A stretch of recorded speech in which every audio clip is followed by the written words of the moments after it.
చాలా బాగుందన్న కల్కి అయితే మాత్రం. ముందుగా నాగ్ అశ్విన్కి హ్యాట్స్ ఆఫ్ అన్న.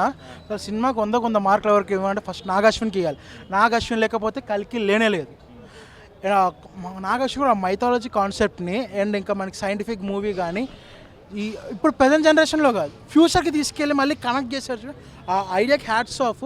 ఆ కల్కి అవతారాన్ని ఏదైతే మనకి పురాణాల్లో చెప్పారు కల్కి అవతారం ఎప్పుడు వస్తుందో అని, అశ్వత్థామ ఎట్లా హెల్ప్ఫుల్ అవుతాం అవన్నీ డాట్స్ని కనెక్ట్ చేసి దాని చుట్టూ ఒక రకమైన స్టోరీ రాయడం అనేది గ్రేట్ హ్యాట్స్ ఆఫ్ అసలు.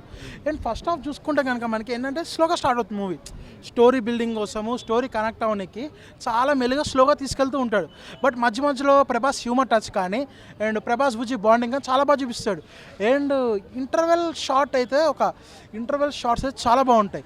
అండ్ సెకండ్ హాఫ్ నుంచి ఫైట్స్ ఏవైతే ఉంటాయో అవి వేరే లెవెల్ ఉంటాయి అసలు. అండ్ క్లైమాక్స్ అయితే మాత్రం ప్రభాస్ ఎవర్ సీన్ అవతార్లో చూస్తాం మనం. అండ్ క్లైమాక్స్ గురించి ఎవ్వరు స్పాయిలర్స్ ఇవ్వకండి. ఎందుకంటే క్లైమాక్స్ అనేది ఏదైతే స్పాయిలర్ లేకుండా చూస్తే కనుక అందరూ బాగా ఎంజాయ్ చేస్తారు. తెలుసు నాకు ముందే తెలుసుగా అని చెప్పి ఎంజాయ్ చేస్తారు. ముందే తెలిసి ఎంజాయ్ చేయడం వేరు, తెలియకుండా సర్ప్రైజ్ అవ్వడం వేరు.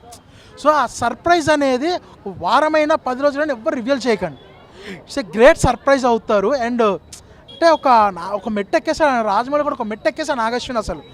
అండ్ కల్కి సినిమాటిక్ యూనివర్స్కి ఈ మూవీ ఇంట్రొడక్షన్. ఇంకా చాలా ఉంది స్టోరీ అన్నట్టు. అండ్ ఇందులో కొన్ని కేమియోస్ ఉన్నాయి, కొన్ని టైంపాస్ కేమియోస్ ఉన్నాయి అండ్ కొన్ని ఫ్యూచర్లో వచ్చే కేమియోస్ ఉన్నాయి. అంటే ఈ క్యారెక్టర్ అనేది మూవీలో ఉంటుంది అనడానికి జస్ట్ ఇంట్రొడక్షన్ ఇవ్వడం అంతే. సో ఆ ఇంట్రొడక్షన్ అనేది ఇచ్చేసి మళ్ళీ తీస్తాడు. అండ్ చాలామంది ఏమంటారంటే ఇది ప్రభాస్ స్క్రీన్ ప్రెజెన్స్ తక్కువ ఉంది ఇది అంటున్నారు. So Kamal Haasan screen presence అసలు లేనేలేదు. 10 నిమిషాలు ఇప్పుడు ఇది కల్కి సినిమాటిక్ యూనివర్స్. ఇది ఇంకా చాలా ఉంది స్టోరీ. అందరినీ ఒకేసారి చేసేసి అందరికీ 3 hours పెట్టేసేయాలంటే it's not and that easy. ఎందుకంటే మహాభారతం కాన్సెప్ట్ లింక్ చేస్తారు. కాసేపు కురుక్షేత్రం సీన్స్ చూపిస్తున్నాడు, విలన్ క్యారెక్టరేషన్ కాసేపు చూపిస్తున్నాడు, కాసేపు బాండింగ్ చూపిస్తున్నాడు. సో ఒకళ్ళకి స్క్రీన్ పై ఇచ్చినప్పుడు ఇంకోళ్ళు తగ్గుతుంది ఒక టైంలో. లేదు మాకు మొత్తం ఉండాలి అంటే అది నడవదు ఇక్కడ. సో స్క్రీన్ పై ప్రభాస్కి ఆల్మోస్ట్ సగం సినిమా ఉంటాడు. అంటే ఇంకా మొత్తం స్క్రీన్ ప్లే ఎక్స్ప్లెయిన్ చేయాలి మీకు చెప్పాలి అంటే. సో ఏంటంటే ఓవరాల్గా అయితే మూవీ అయితే మాత్రం చాలా ఎంజాయ్ చేస్తారు. అండ్ మహాభారత్ ఈ కల్కి సినిమా ట్రైలర్ చూసి అశ్వత్థామ క్యారెక్టర్ మహాభారతం వచ్చిన క్యారెక్టర్ అని కానీ చాలామంది మహాభారతం గురించి తెలుసుకోవడానికి ట్రై చేస్తున్నారు. బట్ ఈ సినిమా చూసిన తర్వాత మహాభారతం కంపల్సరీ చూసి అండ్ ఇంకోటి ఏంటంటే మహాభారతం గురించి మీకు ఐడియా ఉంది. నేను సినిమా వస్తాను, నాకు మహాభారతం 2-3 క్యారెక్టర్ల గురించి ఐడియా ఉంది. ఏదైనా ఒక క్యారెక్టర్ గురించి ఇంట్రొడక్షన్ ఇస్తుంటే పేరు చెప్పకుండా ఎవరి గురించి చెప్తున్నాడో నాకు ముందే తెలిసిపోతుంది, ప్రెడిక్ట్ చేసేయగలం. సో తెలియని వాళ్ళు ప్రెడిక్ట్ చేయగలేరు. సో ఆ విధంగా మహాభారతం తెలిసిన వాళ్ళు ముందే ప్రెడిక్ట్ అయిపోతుంది. బట్ ఓవరాల్గా ఏంటంటే ప్రభాస్ని ఇటువంటి మైథలాజికల్ కాన్సెప్ట్లో కరెక్ట్గా యూటిలైజ్ చేసుకునేది నాగ్ అశ్వినే. 700 కోట్లు 600 కోట్లు పెట్టారు, హాలీవుడ్ రేంజ్ విఎఫ్ఎక్స్. ఈ సినిమా మీ తెలుగు వాళ్ళు తీశారు అంటే నార్త్ ఇండియా వాళ్ళు నమ్మరు. అసలు ఇప్పుడు నాటు పాట రిలీజ్ అయితే అది ఇండియన్ సినిమా అన్నా కానీ ఎవ్వరు తెలుగు సినిమా అనలా. సో నిజంగా తెలుగు స్టాండర్డ్స్ ఉండే, తెలుగు స్టాండర్డ్స్కి రావాల్సిన పేర్లు ఇది. మనకి యాక్షన్ సీక్వెన్సెస్ చూస్తాం, మనకి గాల్లో బైక్స్ వెళ్తున్నప్పుడు దూకడాలు ఇవన్నీ మనకి అవెంజర్స్లో అక్కడ మన హాలీవుడ్లో చూసాం.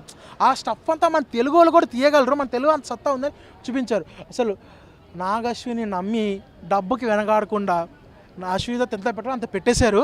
దానికి 100 రెట్లు న్యాయం జరుగుతుంది మూవీలో అయితే. ఆదిపురుష్ ఏంటంటే కంప్లీట్ రామాయణం, ఇది కంప్లీట్ మహాభారతం కాదు, కంప్లీట్ రామాయణం తీసుకున్నారు. సేమ్ బడ్జెట్ అన్నారు, బడ్జెట్ సేమ్ ఆల్మోస్ట్ సేమ్ చేసి. బట్ ఏం చేశారు, అదొక డిఫరెంట్ యానిమేషన్. 600 కోట్ల యానిమేషన్ ఇదా అన్నట్టు అనిపించింది మనకి. 600 కోట్లు ఈ యానిమేషన్లో ఖర్చు పెట్టింది అని. ఎందుకంటే మన రావణాసురుడి క్యారెక్టర్ చూసుకుంటే మన గేమ్ ఆఫ్ థ్రోన్స్ డ్రాగన్స్లో ఉన్నాయి అవన్నీ. సో ఆయన రామాయణం కూడా డిఫరెంట్ చూపించారు. రావణాసురుడి క్యారెక్టర్కి అలా కాదు, సీతను ఎత్తుకెళ్ళిపోవడం రాముడితో ఫైట్ చేయడం తప్ప మిగతా అంతా డిఫరెంట్ క్యారెక్టర్ చూపించాడు రావణాసురుడు. సో కంప్లీట్గా రామాయణం అని చెప్పేసి ఏదో చేస్తాడు, అది కంప్లీట్ డిస్సాటిస్ఫై. ప్రభాస్ గారి లుక్ను కూడా అసలు బాహుబలి క్యారెక్టర్ని రాజమౌళి గారు రాముడితో పోల్చారు. రాముడినే చేసినప్పుడు ఇంత చూపించలేదు. బట్ నాగ్ అశ్విన్ ఏం చేస్తాడు, మహాభారతం కంప్లీట్గా చూపించలా, కొన్ని స్పెషల్ క్యారెక్టర్స్ తీసుకున్నాడు. దానికి ఫ్యూచర్ ప్రజెంట్లో కాదు, ఫ్యూచర్లో ఏం జరుగుతుందో రాసుకున్నారు. ఆ ఫ్యూచర్లో ఉండే గ్రాఫిక్స్ ఎలా ఉంటాయో దానికి నీట్గా డిజైన్ చేసుకున్నారు. అసలు ఐడియాకి నాగ్ అశ్విన్ మెచ్చుకోవాలి. బట్ ఆ గ్రాఫిక్స్ కోసం వర్క్ చేసిన ప్రతి టెక్నీషియన్ని కూడా మెచ్చుకోవాలి. Everything they well and good. వాళ్ళ డబ్బు ఇంత పెట్టారు అంటే వాళ్ళ కష్టం అనేది స్క్రీన్ మీద కనిపిస్తుంది. ఆదిపురుషుకి ఆ కష్టం కనిపించాల, అదే ఎఫెక్ట్ అక్కడ మెయిన్.